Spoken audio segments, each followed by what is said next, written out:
A diferença entre convenção coletiva de trabalho e acordo coletivo de trabalho é que o primeiro, ele é genérico, é erga omnes, como se chama, né? Vale para toda a categoria. Então, o sindicato de empregados e o sindicato de empregadores, eles negociam algumas cláusulas especiais para a categoria e essas cláusulas valem para todos que fazem parte daquela categoria. Já o acordo coletivo de trabalho é quando uma ou algumas empresas querem estabelecer cláusulas especiais para a realidade deles. E com isso eles montam junto com o sindicato de empregados, a empresa vai negociar um acordo coletivo de trabalho. Sempre com a representação do sindicato de empregados. No segundo caso, o acordo coletivo, não tem o sindicato de empregadores, só a empresa ou as empresas. Mas sempre analisando regras para os empregados, né, daquela categoria ou daquela empresa no caso do acordo. As matérias que podem ou não ser previstas nesses acordos ou convenções coletivas são exatamente, primeiro, as matérias que podem.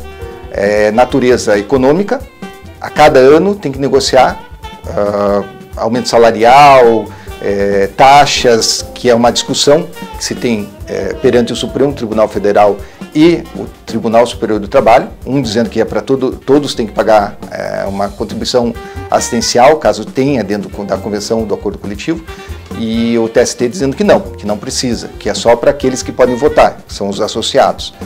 E no caso de outras matérias, você pode fazer uma convenção, um acordo coletivo bienal, então algo que seja social. Então, uma regra sobre estabilidade da gestante acima do que a lei prevê. A nossa Constituição, o artigo 10, inciso 2, letra B, do ato das disposições constitucionais transitórias, estabelece lá a estabilidade da gestante desde a confirmação da gravidez até 5 meses após o parto. Eu, num acordo coletivo ou numa convenção, eu posso elastecer isso colocando 6 meses, 7 meses, 8 meses de estabilidade, além daquilo que prevê a legislação. Algo que eu não posso colocar nem em convenção, nem em acordo coletivo de trabalho. Não posso negociar alguma matéria referente à saúde ou à segurança do trabalhador. Então, nós temos algumas matérias que são sobre insalubridade, que é o artigo 192 em diante da CLT, e dentre outras regras, como as normas regulamentadoras do Ministério do Trabalho e Emprego. Lá existe um limite sobre o qual eu posso vender uma parte da minha saúde. Acima daquilo, eu não posso negociar em convenção ou acordo coletivo de trabalho. Normalmente, as convenções coletivas de trabalho são mais utilizadas. Por quê? Porque nós temos hoje em torno de 24 mil sindicatos no Brasil. E esses sindicatos, eles negociam pelo menos uma vez ao ano, né? Nem que seja naquelas regras bienais. Eles podem negociar, tem que negociar a questão econômica sempre, todo ano. Aumento salarial, dentre outras coisas. Então, sempre haverá uma negociação direta entre sindicato de empregados e de empregadores. Já as empresas com os sindicatos, é um pouco mais difícil de ocorrer, apesar de que, se você for analisar um sindicato bem atuante, desses 24 mil sindicatos, ele pode ter um número muito maior de acordos coletivos em relação à convenção coletiva, que é uma só por ano. Ele tem lá 20, 30, 40, porque ele negocia lá um banco de horas previsto em acordo coletivo de trabalho. Então, ele pode negociar com 10 empresas, ele tem 10 acordos e uma convenção coletiva, né? Mas o que é mais importante, com certeza, é a convenção coletiva de trabalho. Quando há descumprimento de uma regra prevista numa convenção coletiva ou num acordo coletivo de trabalho, é como se você estivesse desrespeitando a própria lei. Por quê? Porque esses documentos, eles são lei entre as partes. Tanto é que eles aparecem como fonte de direito contratual. É o mesmo que se eu tivesse feito um contrato de compra e venda ou um contrato de aluguel e não respeitasse esse aluguel. Eu tenho que pagar a penalidade que está dentro da própria convenção ou do próprio acordo coletivo, que é o quê? O pagamento de 10% do menor piso da categoria, algo nesse sentido, ou qualquer outra penalidade que venha a ser imposta para a empresa que estiver desrespeitando. Normalmente essa cláusula penal é uma das últimas cláusulas da convenção ou do acordo coletivo de trabalho. Então, como é que acontece uma situação dessa? Eu acho que o sindicato se vendeu e ele acabou fazendo um acordo com cláusula par, somente em favor da empresa. O que eu posso fazer? Eu vou até o Ministério do Trabalho e Emprego, ou principalmente ao Ministério Público do Trabalho, que o Brasil é um dos 2 únicos países que tem uma figura de Ministério Público ligado ao trabalho. Fora aqui, tem nos Estados Unidos, que não é igual, é mais ou menos parecido. E eu denuncio o sindicato e denuncio o instrumento, que é o acordo ou a convenção coletiva, para o Ministério Público do Trabalho, que tem a possibilidade, por lei, né, existe uma lei de 93 que estabelece que ele possa executar uma ação de nulidade daquela cláusula. Então eu posso tentar anular a cláusula. Aí algumas pessoas até discutem, mas e o sindicato, o próprio sindicato, ou um terceiro, não podem também pedir nulidade junto ao juiz, junto à magistratura do trabalho? Tem entendimento nesse sentido, que apesar de não existir lei fora o Ministério Público do Trabalho, tem alguns juízes que entendem que isso também pode ser formalizado não só pelo Ministério Público do Trabalho, mas por qualquer pessoa, qualquer parte, e com isso o juiz pode julgar pela nulidade ou não daquela cláusula. A convenção é lei entre as partes. Então, o sindicato de empregados com o sindicato de empregadores negociaram aquelas cláusulas.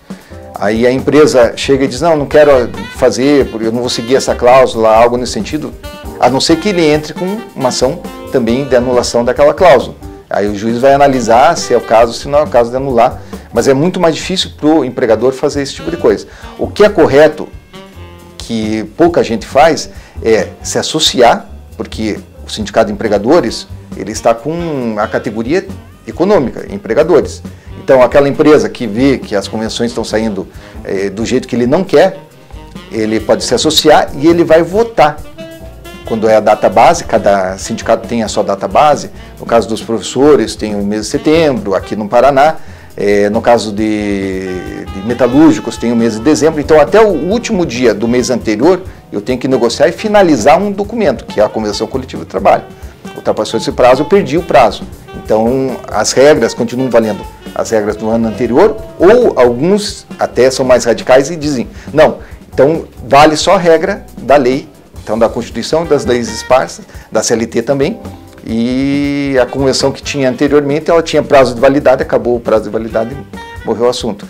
Então, nesse caso, é muito mais difícil. O que a empresa pode fazer é ir e votar, porque infelizmente, eu trabalhei anos em sindicato de empregadores, infelizmente tanto empregados quanto empregadores não comparecem às reuniões, às assembleias para votar.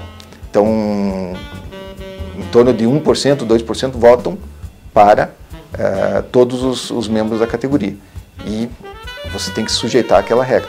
Agora, é muito normal, muito comum, quando tem muitas empresas de um determinado setor reclamando de alguma cláusula, o sindicato chamar essas partes para negociar ou um acordo coletivo especial, ou principalmente, vocês montem um grupo e exponham o que vocês querem, porque daí a gente pode negociar com o sindicato de empregados, no próximo ano, nós podemos negociar uma regra especial para vocês, sem que isso traga problema nesse sentido. Nós tentamos uma vez fazer isso com caso especial, cursos livres, curso de línguas, inglês, francês, alemão e tal, e dança, então cursos que não são aqueles previstos no MEC, no Ministério da Educação e Cultura. E chamamos, as empresas estavam reclamando, queriam um novo sindicato, a gente não está sendo bem atendido pelo sindicato das escolas particulares e tal coisa, e nós chamamos para uma reunião com o presidente do setor de cursos livres. E essa reunião especial, num dia que era um sábado de tarde, que todo mundo poderia ir, não tinha problema de ter aula, algo nesse sentido, e nessa reunião só apareceram o presidente e a vice-presidente. Ninguém compareceu. Então, quando eles começavam a reclamar de novo nos anos posteriores, nós falávamos, você não recebeu uma carta por aviso de recebimento? De que teve reunião no dia tal, assim, assado? Ah, recebi, mas eu não pude ir. Por quê? Você estava no sábado indo ao cinema, estava fazendo o quê? né? Porque era justamente para discutir isso que você está reclamando agora. Então não reclame agora. Ou peça para que a gente faça uma nova reunião. Ninguém comparece. Então, infelizmente, o sindicato no Brasil foi empurrado de goela abaixo, né? O governo achou bonitinho e fez um decreto em 1903 para o sindicato de rural. E em 1907 estendeu para o urbano. Só que não foi porque os trabalhadores queriam, que é o normal. Fazem revolução, exigem seus direitos, fazem greve e tal coisa e passa a ter o direito ao sindicalismo. Aqui não, foi imposto de cima para baixo. E, infelizmente, nós temos maravilhosos sindicatos, a maioria é de sindicatos muito bons, só que o que acontece? O descrédito da população brasileira é muito grande em relação às entidades sindicais, infelizmente. Você pode incluir o que você quiser. Agora, a discussão será se o Ministério Público do Trabalho for acionado ou se ele tiver contato com essa convenção coletiva ou com um acordo coletivo, né? Normalmente é por denúncia, mas ele tem facilidade de verificar essas convenções e acordos, porque todas as convenções, todos os acordos, em tese, tem que estar dentro do site do Ministério do Trabalho e Emprego, que é o www.mte.gov.br. Então, ele vendo alguma cláusula abusiva, alguma cláusula proibida, né, que gere problema para a segurança ou saúde do trabalhador, ele pode de pronto acionar essa empresa e anular a cláusula, inclusive com o sindicato punindo o próprio sindicato para não fazer nunca mais isso. Mas se ninguém questionar, eu posso até utilizar, e alguns magistrados podem seguir essa cláusula, por quê? Porque foi feita entre sindicatos ou sindicato com empresa ou empresas. Então, é claro que em tese eu não poderia ir contra a lei, mas nós temos exemplos de cláusulas que vigem porque não há discussão nesse sentido.